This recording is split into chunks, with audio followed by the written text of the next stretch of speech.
Atenção aqui. Atenção. Normalmente, o anonimato, ele neutraliza o emprego de forma documental.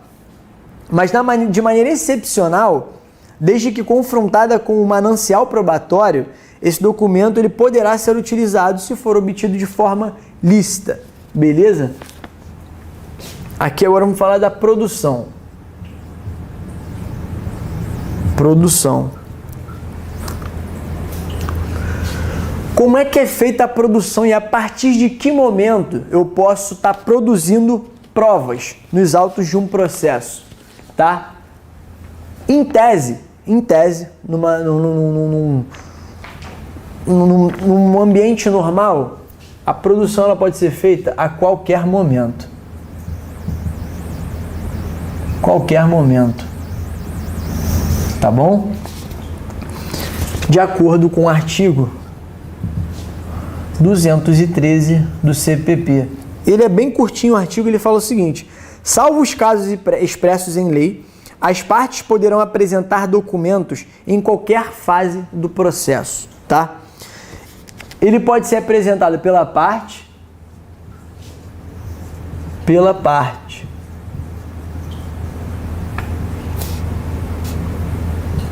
Aqui uma apresentação espontânea.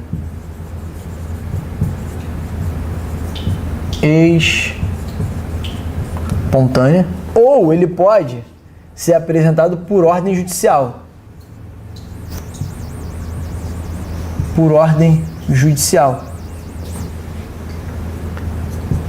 Aí aqui vai ser uma requisição de busca, vou botar BA, tá, gente? De busca e apreensão. Existe geralmente nos processos de vara de execução penal, quando você pede a progressão do regime, essa progressão de regime ela é condicionada a critérios objetivos, que são o tempo ali de progressão, e subjetivos, que é a personalidade do agente. E o juiz, ele oficia a SEAP, a Secretaria de Administração Secretaria de Administração Penitenciária, o juiz ele oficia para que seja feita, seja enviado a ficha de transcrição da ficha disciplinar daquele custodiado. Às vezes eles não fazem. O que o juiz faz? Por ordem de judicial, ele requer um mandado de busca e apreensão daquele TFD, né, que é a transcrição da ficha disciplinar daquele custodiado. É o que acontece normalmente. Então o documento ele também pode ser juntado a qualquer momento, de acordo com 213 do CPP, pela parte, se essa apresentação for espontânea, ou por ordem judicial. Nesse caso vai ser uma requisição de busca e apreensão. Outro OBS aqui. OBS. A parte que quer apresentar um documento novo no plenário do júri, ela deve fazer isso com uma antecedência mínima de 3 dias. Então isso é importante porque é uma peculiaridade, isso pode vir a calhar de cair na prova de vocês. Então aqui no júri, não é a qualquer momento, porque a regra é que seja a qualquer momento, mas eles geralmente cobram a exceção. Mas você que foi meu aluno, você já está esperto quanto a isso. No júri, a prova o documento deve ser apresentado 3 dias antes. No júri, 3 dias antes do plenário.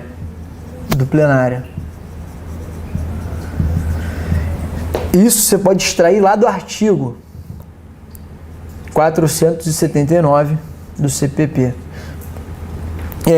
Eu tenho um exemplo prático aqui de um júri que eu fiz há um tempo, que o Ministério Público ele juntou nos autos manchetes de jornais para dizer que aquele réu que estava naquele júri naquele dia, ele era de alta periculosidade, porque ele já respondia a uns processos anteriores.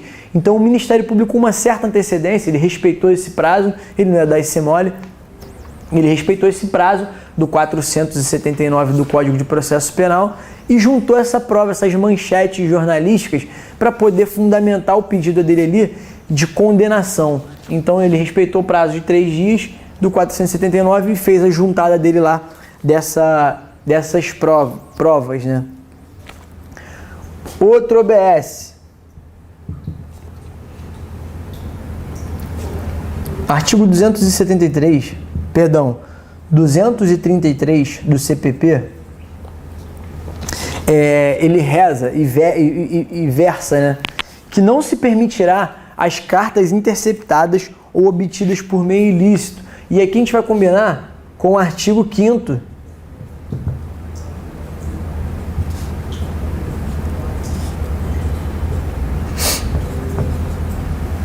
Artigo 5º, 56 da CF, da Constituição Federal, tá? Não são admitidas as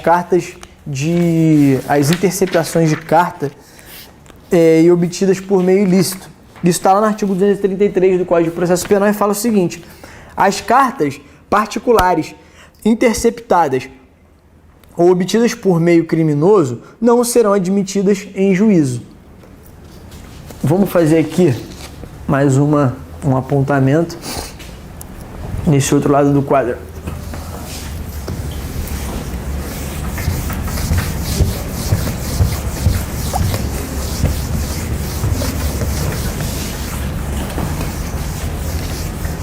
Dá uma parada aí, respira, bebe uma água. É denso, mas assim, é uma matéria de suma importância para o concurso, para qualquer concurso que cobre direito processual penal, é muito importante, por isso que nós estamos aprofundando o tema. Beleza, galera? Eu tenho certeza que vocês vão sair daqui com capacidade para responder qualquer questão no que tange provas no Código de Processo Penal. Tradução de documento.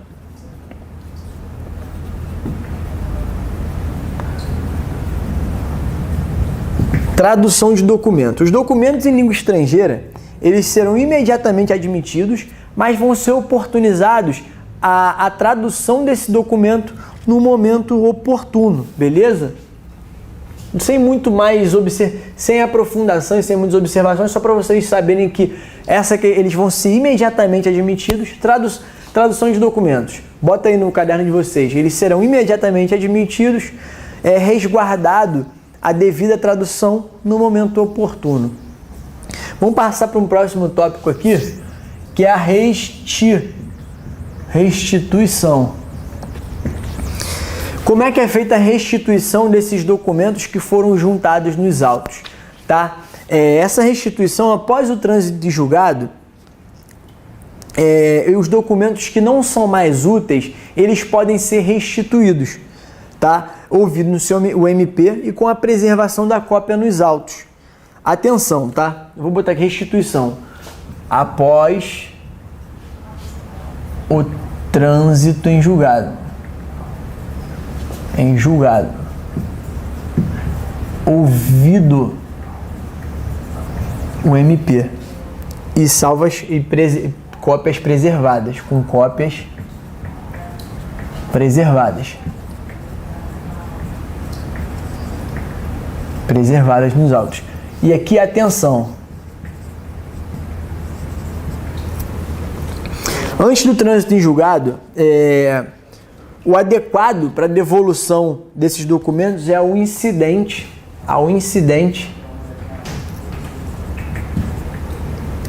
de coisa apreendida.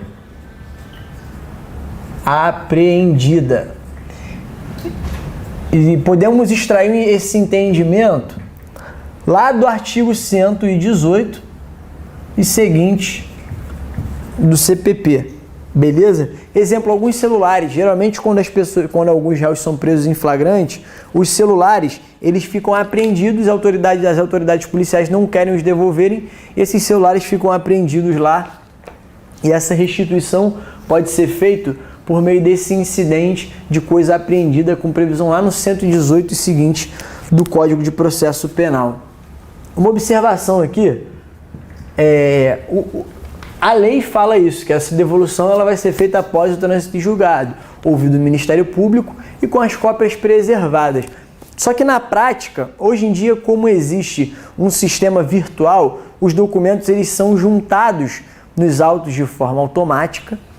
Hoje aqui no Rio, no TJ do Rio de Janeiro, nós utilizamos o DCP, eles são juntados nesse DCP lá, que é o sistema que é um sistema utilizado para processamento dessas provas e até para fazer os andamentos processuais pelos serventuários do TJ do Rio de Janeiro. esses documentos eles são juntados de forma automática e virtual no processo. Então essa restituição hoje em dia, na prática, ela não é tão vista e isso não sofreu maiores modificações. Então assim, até porque em algumas comarcas vigem ainda os processos físicos e essas provas, esses documentos originais efetivamente têm que ser entregues de forma física ali no balcão ou no projeto da comarca lá. Perfeito? Outro quesito aqui de suma importância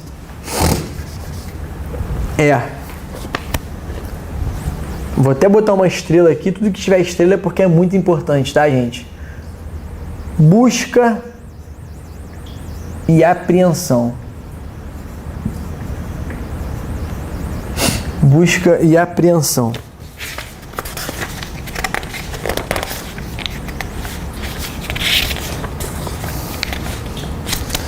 Busca e apreensão.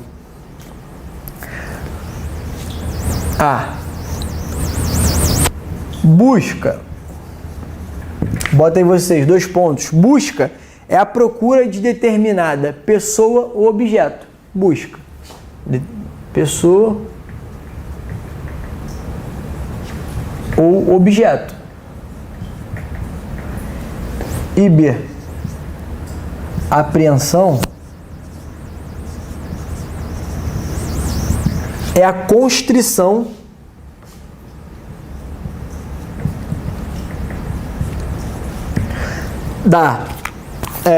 a constrição que normalmente ela sucede à busca. É plenamente possível que haja uma busca sem apreensão, tá? Quando a diligência da localização é frustrada, ou que haja uma apreensão sem busca, quando a própria pessoa entrega esse bem lá na delegacia. Então aqui vocês podem fazer uma observação. Eu vou ditar aqui, vocês podem escrever no caderno de vocês. OBS, existe a possibilidade da busca sem apreensão, quando essa atividade de busca e apreensão é inexitosa. E existe também um outro OBS, aí dá um ponto e faz um outro OBS. OBS, existe a possibilidade da apreensão sem a busca, quando a própria pessoa entrega aquele objeto ou aquele material à autoridade. Um outro OBS aqui é que, em que pese o enquadramento desse capítulo, dessas coisas nas provas, a doutrina ela adverte e ela entende que esse instituto tem a natureza de uma medida cautelar, tá bom? E não de prova. Então a busca e apreensão para a doutrina, vou botar aqui BA para doutrina, é uma medida cautelar. Estão comigo, gente? E quanto à iniciativa? Quanto à iniciativa. Está lá no artigo 242, 242. Quanto à iniciativa, essa iniciativa ela pode ser determinada pela autoridade de ofício, e aqui a gente vai ter que fazer um OBS também, ou por provocação de qualquer das partes. O artigo 242 ele fala o seguinte: a busca poderá ser determinada de ofício ou a requerimento de qualquer das partes. Aqui, gente, vocês lembram que eu falei do sistema acusatório? OBS, de novo, hein? Vocês lembram que eu falei do sistema acusatório, que o juiz, em observância ao sistema acusatório, é vedado ao juiz tá elaborando e tá tomando decisões de ofício, porque o nosso sistema é acusatório, então assim, não cabe ao juiz tá determinando busca e apreensão de ofício, porque o nosso sistema, em prestigiando o nosso sistema acusatório, a atuação de ofício ao juiz, ela é evitada, e é notadamente na fase investigativa. Então OBS, faz um OBS aí. No sistema acusatório,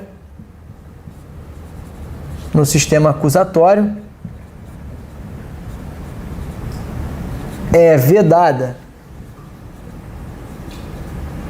a atuação de ofício pelo juiz. Beleza? Um outro OBS aí pra gente, tá? Mais um OBS aí. A busca e apreensão domiciliar é regida pela cláusula de reserva de jurisdição. Vou botar aqui, cláusula de reserva de jurisdição. O que isso quer dizer? Que essa busca domiciliar, essa busca e apreensão domiciliar, de acordo com a cláusula de reserva de jurisdição, ela só pode ser determinada, ela só pode ser realizada após a determinação judicial, beleza? Outra atenção aqui, um outro OBS. Artigo 241 do CPP.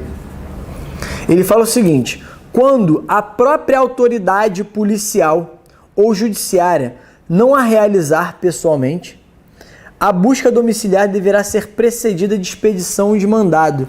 Então aqui está falando novamente da autoridade policial ou judiciária não realizar pessoal.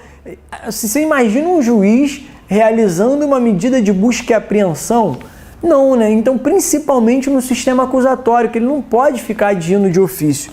Então, aqui nesse OBS de vocês, no que tange o artigo 241 do CPP, ele indica a dispensa do mandado a ser apresentado no ato que é cumprido pessoalmente pelo juiz ou delegado. Só que a gente tem que partir do princípio de que o sistema é acusatório. Então, assim, é imprescindível.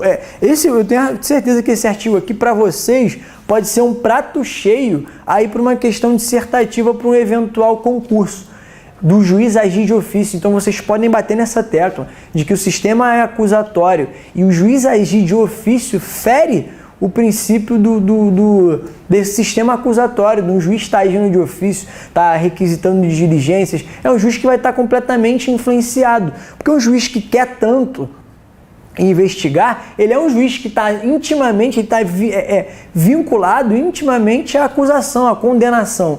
Então é vedada essa questão do juiz estar agindo de ofício. Perfeito? Então aqui essa segunda observação é impositiva a exigência de um mandado, até pelo delegado, tá? O mandado,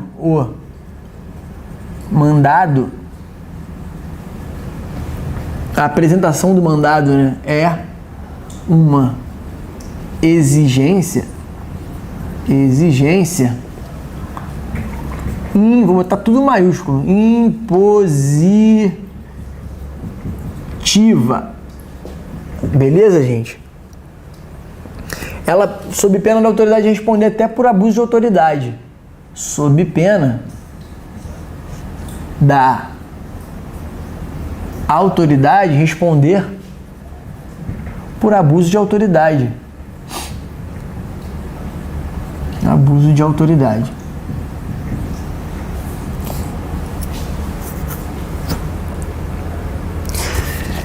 E a última conclusão aqui, só para fechar com o caixão com chave de ouro, tá? Conclusão. Anota aí no caderno de vocês, por gentileza.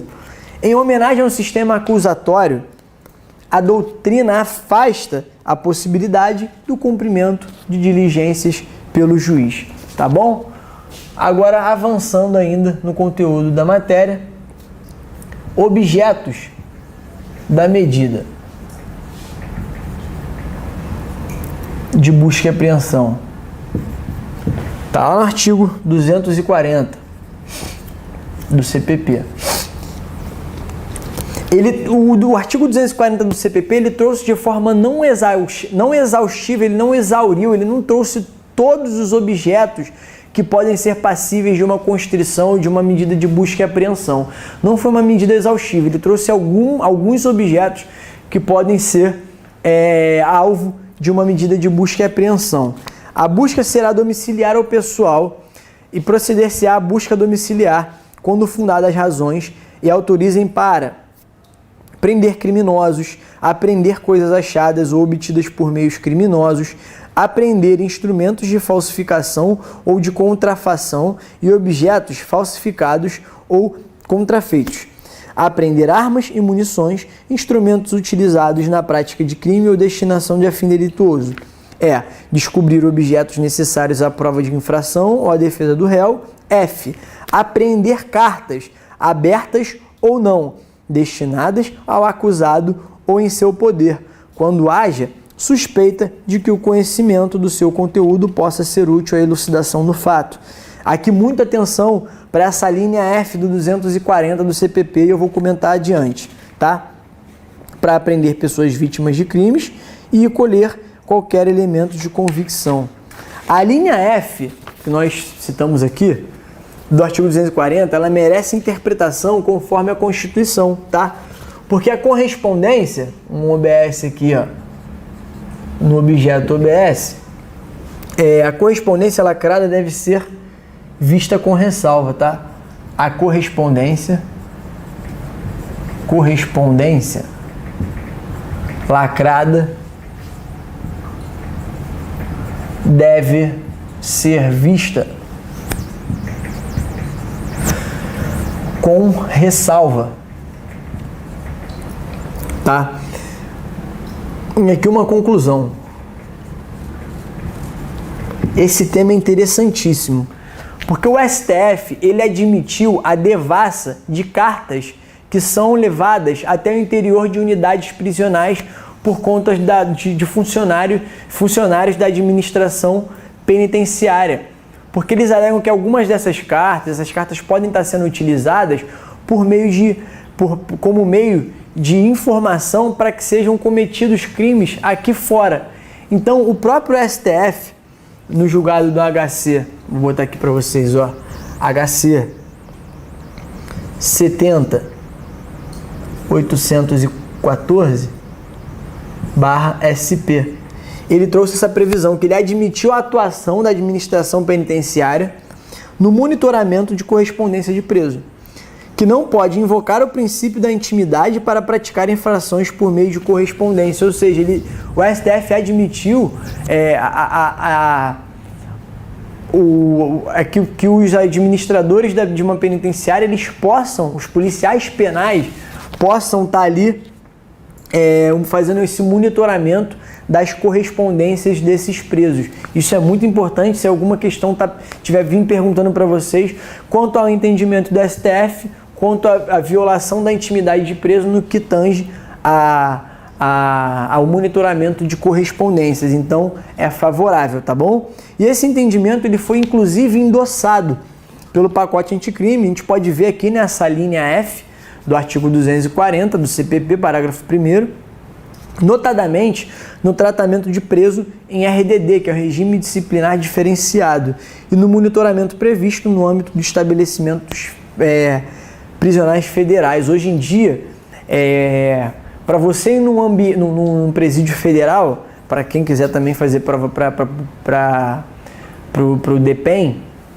hoje as gravações elas podem ser gravadas. As gravações que são feitas, as conversas que são feitas ali entre o advogado e o cliente preso, elas são gravadas e podem estar sendo monitoradas ali ao vivo pelos policiais penais, beleza? Momento para que ocorra. Faz aí um outro tópico. Momento.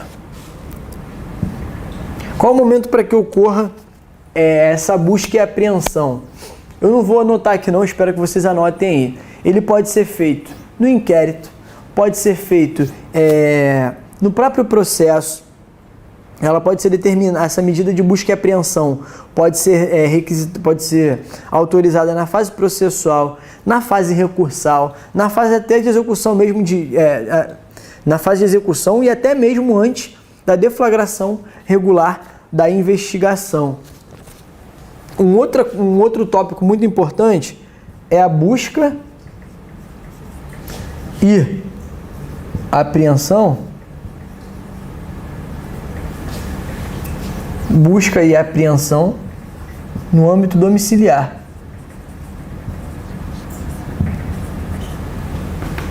Tá? Aqui a gente tem que ter em mente qual é o conceito de casa, para saber se essa medida de busca e apreensão, ela pode ser realizada ou não.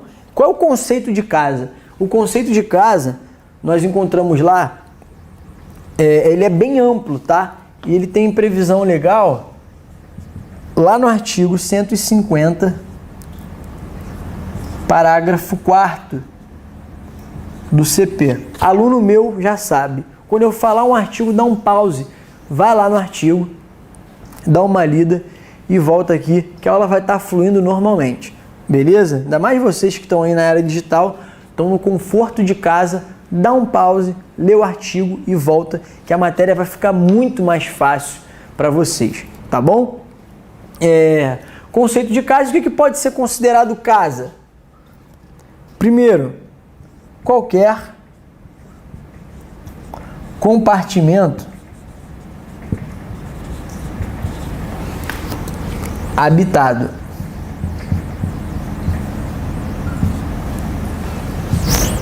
O que mais? Aposento ocupado de habitação coletiva. Aposento ocupado de habitação coletiva.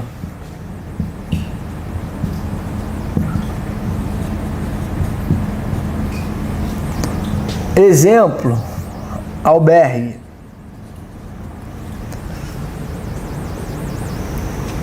E compartimento não aberto ao público. Compartimento não aberto ao público, onde o sujeito exerce profissão. Onde o sujeito exerce profissão.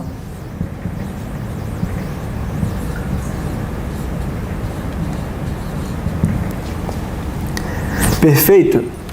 Vou apagar esse outro lado aqui.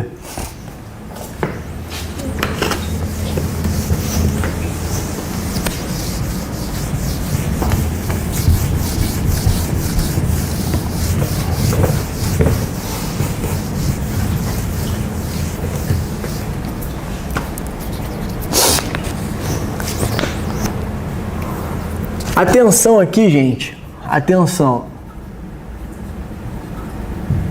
Nos locais onde a intimidade não pode ser invocada, nós teremos o afastamento desse enquadramento, tá? Isso pode ser visto lá no artigo 150, também no parágrafo 5º. Uma habitação coletiva ocupada, por exemplo, a Cracolândia ali. Tu não pode estar invocando a privacidade num ambiente em que as pessoas não têm essa questão de privacidade. Uma Cracolândia é um exemplo clássico disso, tá?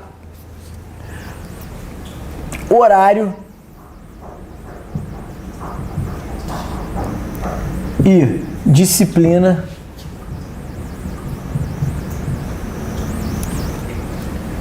constitucional. Horário e disciplina constitucional. De acordo com a Constituição, artigo 5º, vou botar aqui para vocês, artigo 5º,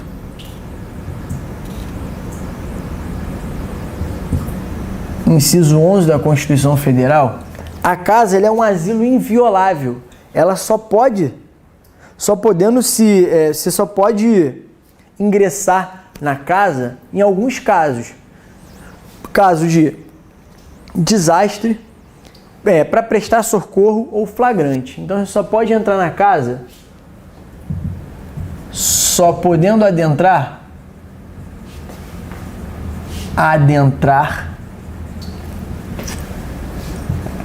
em caso de, primeiro, desastre,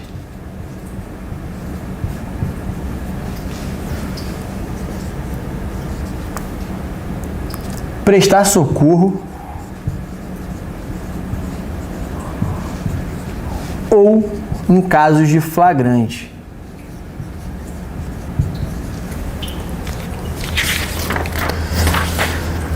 um OBS aqui, tá? Durante o dia, você pode entrar na casa durante o dia. Ok, você pode entrar na casa para cumprir mandado. O outro OBS.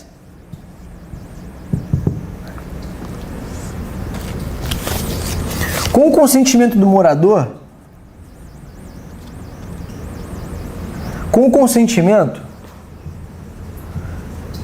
a casa do morador,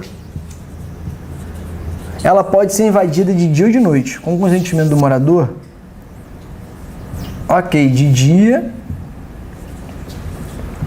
e de noite, tá? Agora aqui, o que é dia e o que é noite, Douglas?